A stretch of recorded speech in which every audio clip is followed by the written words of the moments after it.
Hey guys, how's it going? Michael Troy here. Today we're looking at Savage Dragon number 276, Amy Dragon Unleashed. So much fun. Love this cover. Cannot wait to share it with you. Subscribe to my channel if you haven't already. Hit that like button and let's get right into it. I just realized I got the blue variant and there was like a red color cover and I wasn't sure which one I was going to get.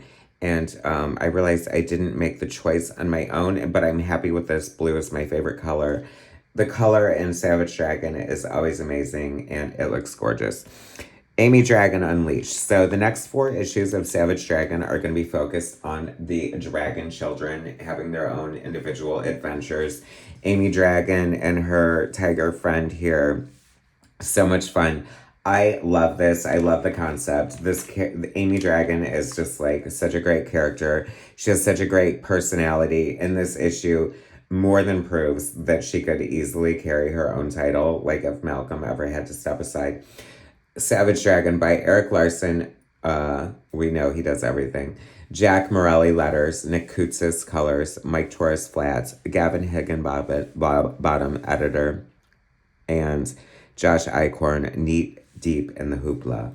Amen, brother. Anyway, love the splash page, love like the banners, love the Jack Morelli letters, love the like sort of nod to 70s Marvel aesthetic.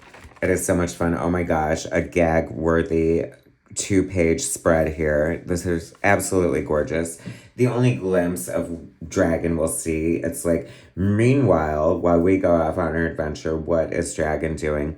This is so beautiful. I love it. The delineation is a little light, a little like Jeff Darrow in a way, and bombastic, super patriot. I love the angle of this. I feel like it's giving us like an angle from a different angle from like a different issue or something. Super patriot. Love everything about this. This is so gorgeous. This is so funny. So she's like, whatever, we're bored. Let's go out exploring. And he's like, okay, we've been kind of holed up. Your mom locked us in here since your dad's been away, blah, blah, blah. Let's go have fun. And then there's this like, what do they call them now? Unhoused gentleman. Rummaging through the dumpster in an alley, and he comes upon this what he thinks is an energy drink. I love this is so funny. I mean, the humor is always present in Dragon, whether it's underlying or outright. And this is sort of underlying, and it's just kind of funny, the speech pattern. Rather than give him actual words, he's like slightly upbeat, guttural noise after having discovered what he supposes is some sort of energy drink. So it's sort of like unintelligible dialogue mixed with narration at the same time, and I kind of love it. Look at the Kirby crackle. Erik Larsen just cannot help himself when it comes to the Kirby influences. They live within his DNA, and they're always going to come through on the page, and thank God for that. This page reminds me, I love them exploring like the city streets of San Francisco. I love that they're in this like sort of neighborhoody area. I was walking my dog the other day. I know this is going to sound weird. And I looked at a tree and I was like, oh my gosh, that kind of looks like an Erik Larsen tree. And, I often say when I do my reviews, because they're very art focused, is that to be a good comic book artist, you have to know how to draw everything. And that includes trees in a neighborhood. And there are certain things by certain artists that you just love. And I love Erik Larsen's trees, okay? This is a fun subplot here. I don't really remember this character, but whatever, it's here. That I was so annoyed, low-key, when the election happened because I was like, oh no, how is this going to affect the Savage Dragon? And so it does spill over into the pages. I hate politics. I read comics to escape from it, but I kind of like the real-worldness that Dragon has, and definitely good messaging at the same time. This is so cool, and this must exist in San Francisco, as hilly as it is. And obviously, Erik has lived there for years, and I would imagine has a somewhat knowledge of the city. But I love this sidewalk is so sloped, and they comment on it that they had to put steps in it because it's like way too steep or whatever. And I don't know, I just like fun little things like that, like completely unnecessary, right? But that's like kind of like the people who love and read comic books, like I appreciate little nuggets like that thrown in by a reader. It's so interesting because I feel like Erik shared like maybe a layout from this during one of his process shots. If you follow him on socials, he often shares sketches and opinions and art advice and stuff like that. Oh my gosh, Elon Musk, so hilarious. And what happens to him? People are gonna lose their mind over that one. But you know, I don't know. I don't even want to say anything about it, but it's brilliant, right? Okay. So Amy Dragon, and then so this unhoused person who drank this non-energy drink is of course attacking the city because, you know, he's like lit or whatever, and she's like the tiger's encouraging her not to get involved, but she has to because there's no one else.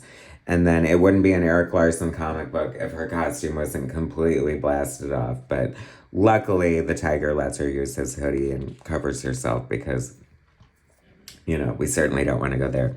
I love this panel. I love the colors here, giving me like that Marvel 60s, 70s, like fun, crazy color aesthetic. So we need like an indestructible superhero costume for Amy Dragon going further. And I think that they will realize that. So if this gives the kids little cute costumes, should they all have like the same costume or individual costumes? I would imagine they would want their own, but it would be kind of cute to see them all together. I mean, like if Erik Larsen really wanted to, he could like brand this dragon family into something like crazy huge. I could see a cartoon and stuff, but you know, he has always been a comic book artist since he could pick up a pencil, and it's all about the comics for him, and we are so grateful for that because who needs the, you know, the dragon family cartoon? I mean, it would be fun, but we have the comic book here. And I think that after doing this for 276 issues, it is such a great way to diversify your cast and keep yourself entertained and your audience entertained. And I came back to the book religiously when they moved back to when he brought the family to San Francisco, and I've been just enjoying the hell out of it. Who knew, like, this fun family book, so different than like the Fantastic Four per se, but kind of the same great, I don't know, connectivity in a lot of ways. You know, one of the greatest letters pages still persisting alongside one of the greatest, longest running indie books. Great backup here, beautifully illustrated. Very much gave me like traditional retro comic vibes, very Don Simpson-esque looking, with Mako and the writer's creation. This,